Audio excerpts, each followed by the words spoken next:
Okay, the Revolver. Well, there it is. So what it is 4 locks into one. So you've got one core that goes down the middle, and you can see we've got 1, 2, 3, 4 sections with locks. Actually, I'll bring it up a little bit closer. And one of them is marked as a starting point with a little laser engraved arrow. There's the arrow there. You can see it. And you'll notice that we've got them drilled out for 6 pins, but it starts out as 5. So you're going to have to find a pin under what is that hex nut, going back to the 5th one there. And the keyway will always line up with logo. So right now, key is up.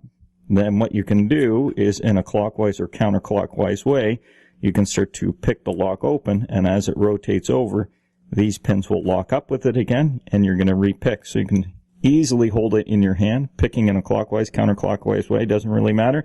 And if you want to repin it and make life a little bit more difficult for yourself, you can do that with the tin that comes with it. So tin, and inside the tin is everything you need to rip the lock apart. You're going to find a Allen key, and that, of course, is going to work with the hex nuts that are on top. And just a little tip, when you are using the Allen key, you can use it this way for lots of leverage when you're undoing one, but when you're putting it back in, use less leverage because it is made out of brass, and brass is a softer metal. Put them in this way. That way it won't cut into the brass if you've misplaced it or if you're offset.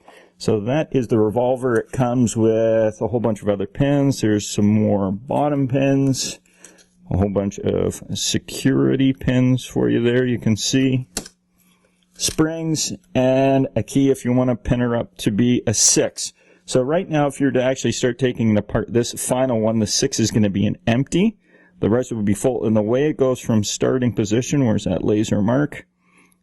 This, if you don't want to know how it is, put it on mute for now. This row is going to be all standard pins going clockwise. This is going to be spool. And the way it's going to go is it's going to go standard pin, spool, standard, empty.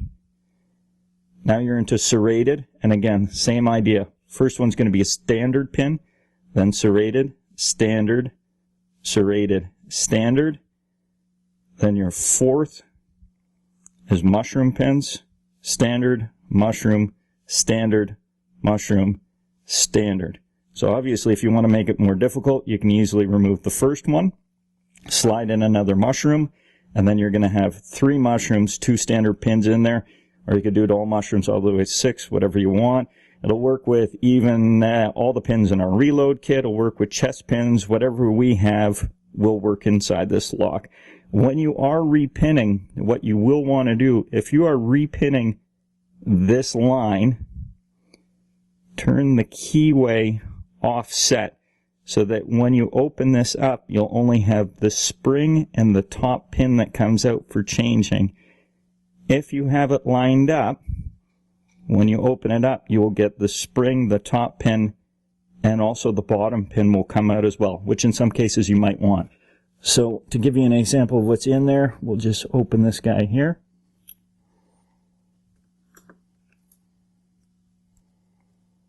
Undo that little hex nut at the top.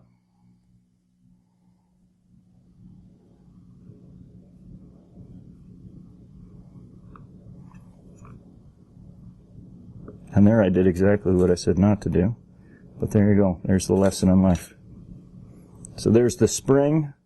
One's going to be the bottom pin. One's going to be the top pin. There's a hex nut. Take it apart. Put in whatever you want. And that's the Revolver by Sparrows.